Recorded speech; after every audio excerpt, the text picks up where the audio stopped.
6 საგანმანათლებლო პროგრამას საერთაშორისო აკრედიტაცია მიენიჭა. ესენია სამართლისა და ბიზნესის ადმინისტრირების საბაკალავრო და სამაგისტრო და ასევე საექთნო საქმის ინგლისურენოვანი საბაკალავრო პროგრამა. აღსანიშნავია, რომ სამართლის პროგრამისთვის ეს პირველი საერთაშორისო აკრედიტაციაა. როგორც უმაღლესი განათლების ხარისხის უზრუნველყოფის ევროპული სააგენტოს ხელმძღვანელმა უნივერსიტეტში გამართულ პრეზენტაციაზე აღნიშნა, ევროპული აკრედიტაცია სწორ სტრატეგიულ პრიორიტეტებზე მიანიშნებს და უმნიშვნელოვანესი აღიარებაა ქართული განათლების სისტემისა და მისი მომავალი წარმატებული განვითარებისთვის.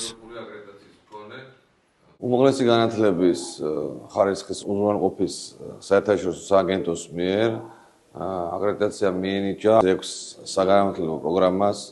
აღსანიშნავია, რომ საქართველოს სინამდვილეში პირველად არის, რომ სამართლის მიმართულების საგანმანათლებლო პროგრამებს მიენიჭათ საერთაშორისო აკრედიტაცია. დეფიციტი არსებობს დღეს შრომის ბაზარზე ექთემთან მიმართებით. საერთაშორისო საუკეთესო პრაქტიკის მიხედვით ერთ ექიმზე დაახლოებით უნდა მოდიოდეს 3-დან 5 ექთნამდე, მაშინ როდესაც ეს თანაფარდობა ჩვენთან სამწუხაროდ არ არის დაცული.